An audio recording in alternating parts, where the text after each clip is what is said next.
excellente journée. Moi, je vais très très bien. J'ai passé une bonne journée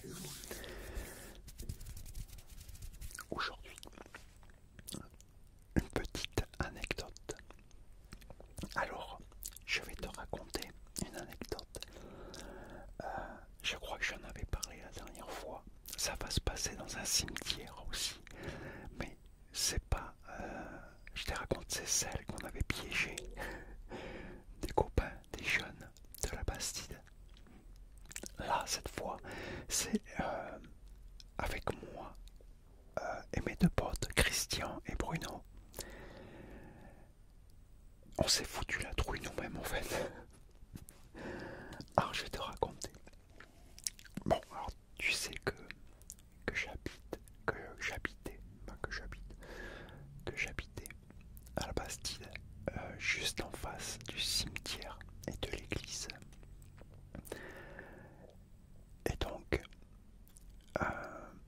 c'était ça, cette anecdote s'est passée en hiver.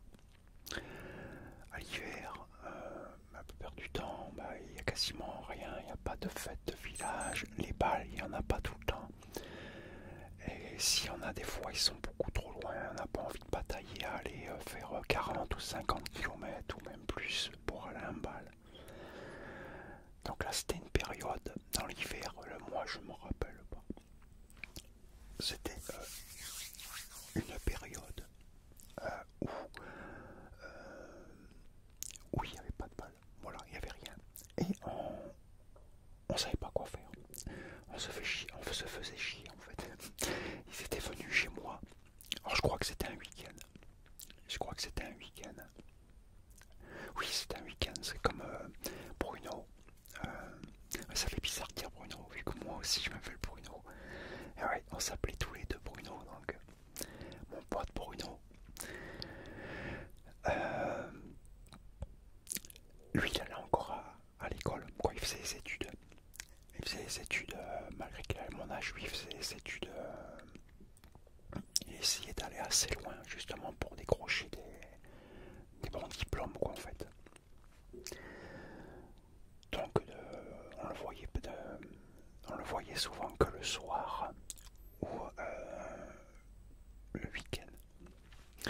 Donc là, c'était un week-end. Et Christian, lui, il devait avoir un jour de repos, un truc comme ça, parce que lui, il était boulanger, il bossait la nuit. Mais ce jour-là, il bossait pas, donc il devait être en repos. Et donc, comme d'habitude, il se raboule chez moi.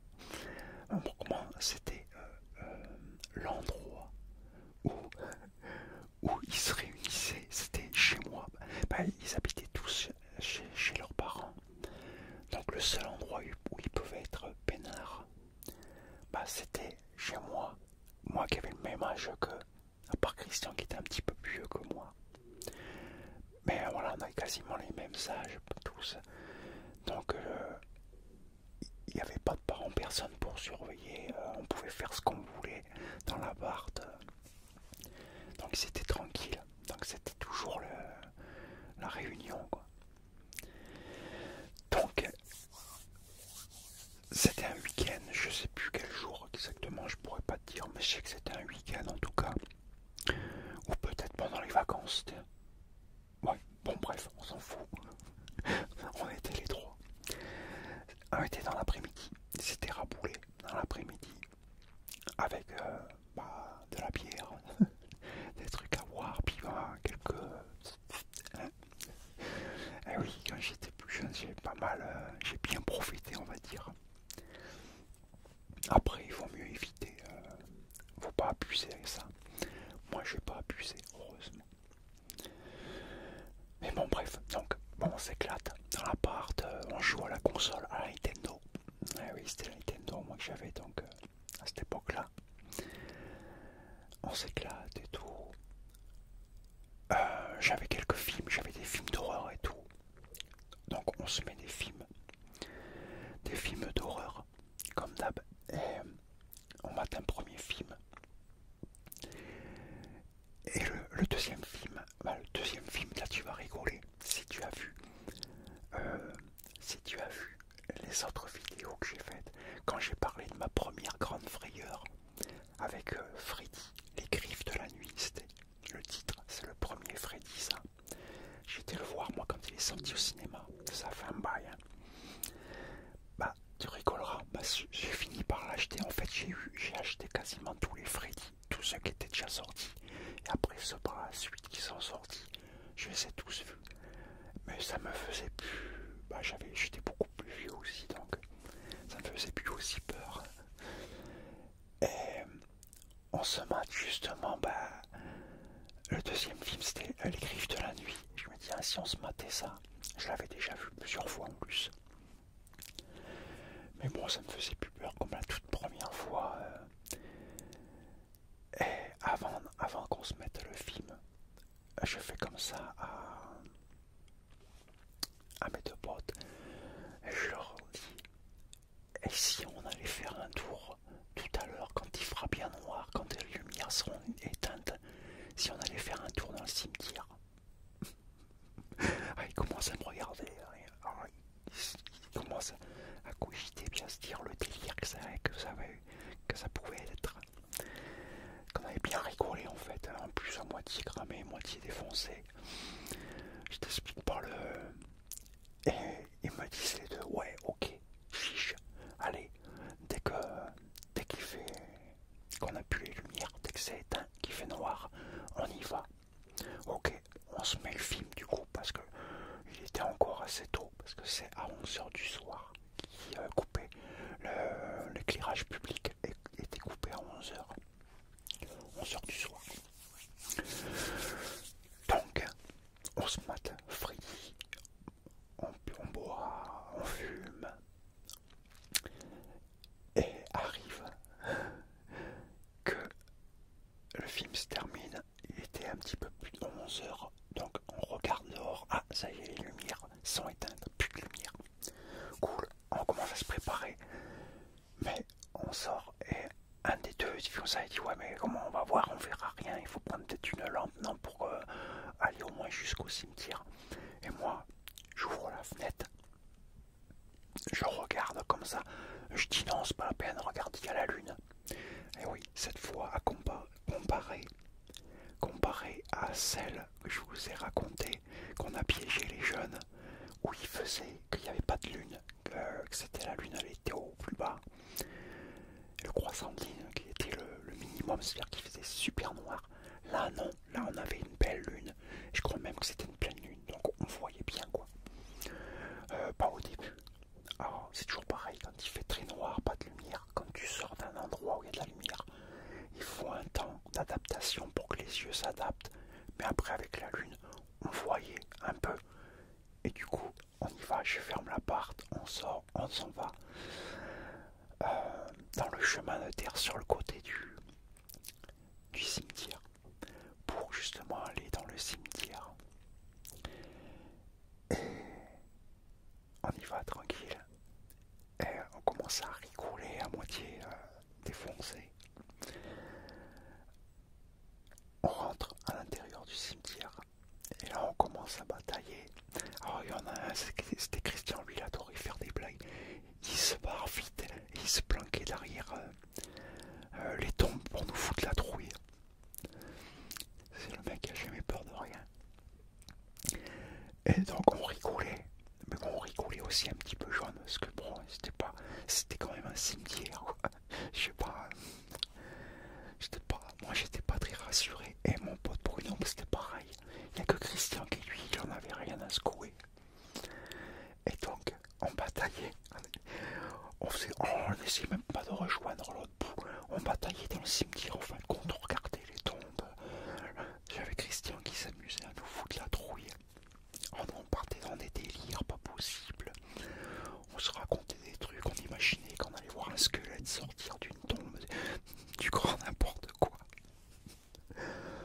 Mais là, au moment où on rigolait, on flippait un petit peu, on rigolait, là d'un seul coup on s'est mis tous à flipper. Christian, lui, qui avait pas peur, il s'est mis à flipper comme un malade, à tomber en arrière. Et c'est comme dans les films d'horreur, et à se reculer. Alors, t'avais les allées du cimetière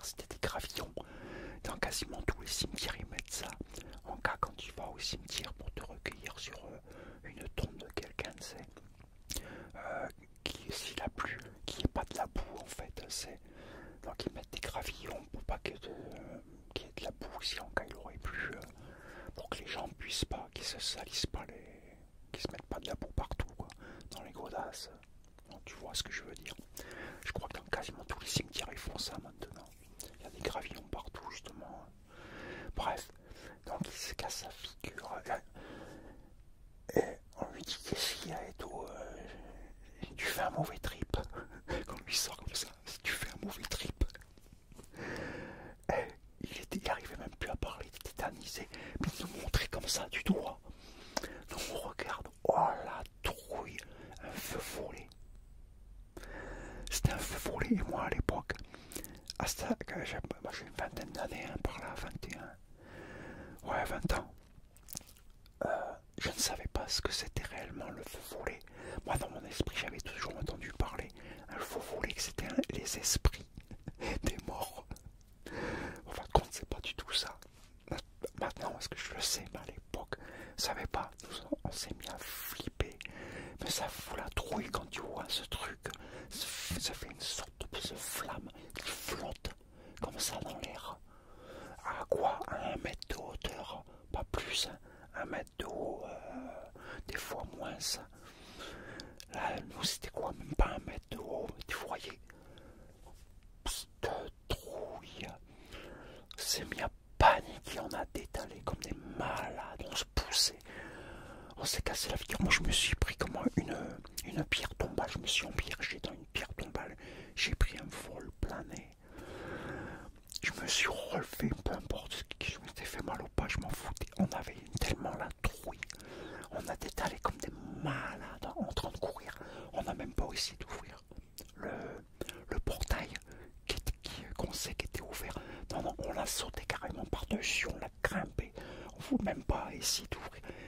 On voulait partir le plus vite possible. Mais la trouille, cette trouille, alors en plus, c'est quand t'as fumé un peu, que t'es un peu cassé et tout, ça augmente la trouille. J'avais jamais vu de feu voler réellement. Puis aussi près en plus. Mais c'est impressionnant le truc, quoi. Maintenant qu'on sait qu'en fin de compte, c'est la décomposition des cadavres. En fin de compte, il y avait eu un enterrement quelques jours avant. C'est la décomposition d'un cadavre.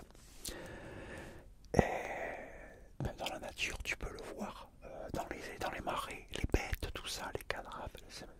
Quand ça rentre en contact avec l'oxygène et tout, voilà, ça fait une sorte de truc. Je crois que c'est un problème avec le méthane. Voilà, parce que le méthane, le corps dégage le méthane, je sais pas trop quoi. C'est un truc scientifique, enfin, quand ça n'a rien à voir avec des esprits. Mais bon, à l'époque, tout le monde disait ça, les trucs folkloriques, on te disait, ouais, c'est les esprits. Nous, on a vu ça, cette trouille. Maintenant, ça me ferait plus peur. Si je devais en revoir un jour, je crois que je flipperais pas.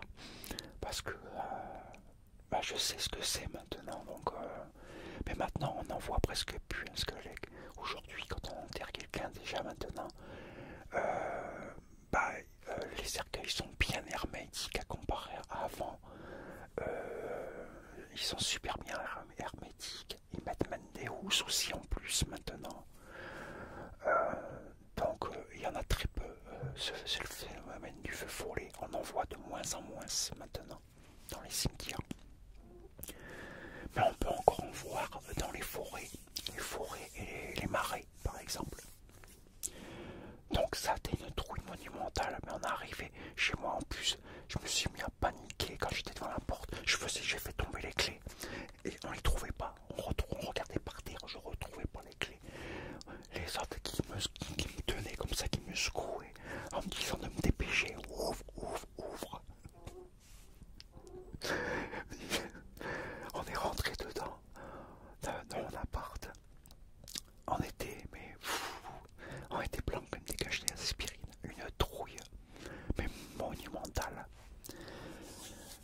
Là, ça m'a pas fait aussi peur que ma première grande frayeur quand même. Mais parce que j'étais déjà plus vieux, j'étais un homme. Mais quand même, malgré ça m'a quand même foutu les pétoches. Mais bien quoi. dans ma tête, pour moi, ça y est, c'était un esprit.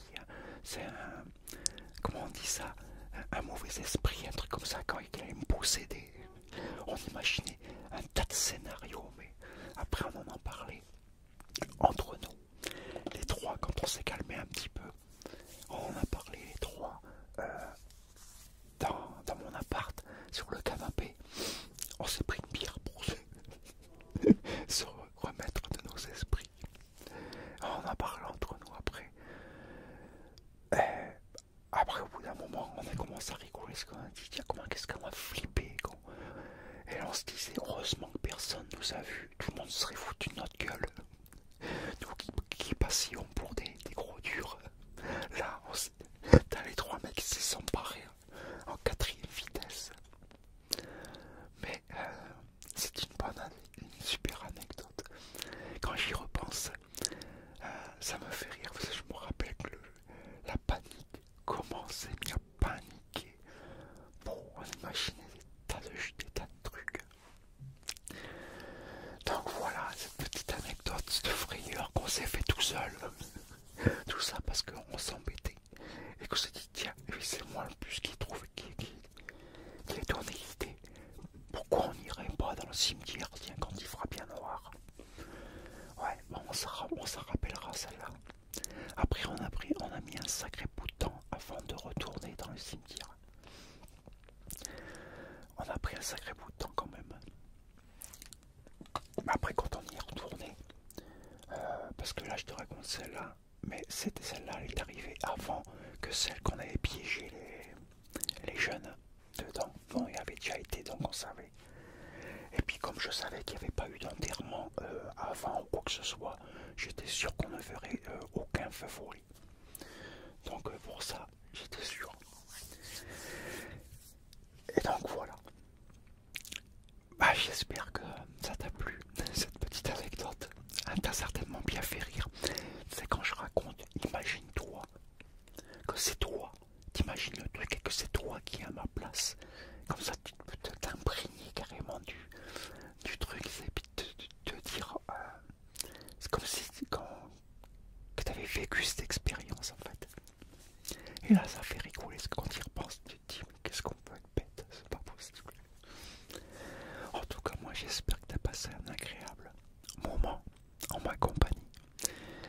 Que cette petite anecdote t'a plu, t'a bien détendu, bien relaxé. Je pense que t'as plutôt fait rire, à mon avis.